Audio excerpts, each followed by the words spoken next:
Hello বন্ধুরা, তো যাচ্ছিলাম একটা জায়গায়, যাওয়া হলো না। আর এই যে একটা পার্সেল আসলো মিশো থেকে। তো তোমরা একটু কমেন্টে জানিও তো যারা যারা মিশোতে নেয়। তো এটা আমি একটা ছোট্ট গ্যাস সিলিন্ডার, মানে যেটা দেখাচ্ছিল গ্যাসের সঙ্গে ওভেন, তো এটা শুধু ওভেন দিয়েছে। দেখি গ্যাসটা আলাদাভাবে নিতে হয়। এখন তো গ্যাসটা দেখাচ্ছিল বলে সবটা মিলে 321 টাকা বলেছিল, কিন্তু এখানে আমি দেখছি যে শুধু এইটা এসেছে, ওভেনটা এসেছে। আর ওই যে গ্যাস থাকে, এই যে গ্যাস রাখার জায়গা টর্চ লাইটের মতো একটুকু হবে, সেটা দিইনি। তো সেটা মনে হয় আলাদা কিনতে হয়, তো সেই কারণে এটা হয়তো দিইনি।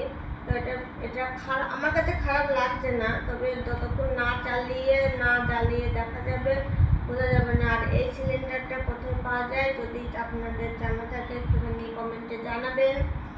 আর এই যে অনেকেরই আমি রান্না করতে দেখি, যেগুলো কি বাইরে কোথাও গেলে ছোট্ট জিনিস তো নিয়ে গিয়ে সেখানে গিয়ে মানে রান্না বান্না 2-4 জন 4-5 জন 6 জনের রান্না ঠিক হয়ে যায় এতে।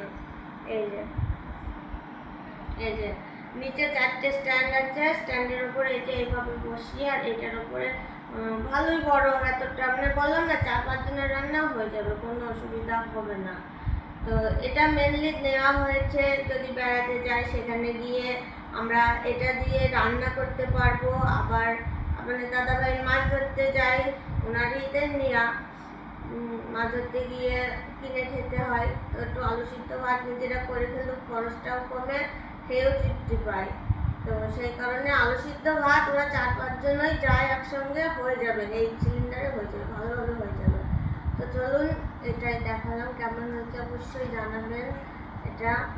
তো চলো, এটা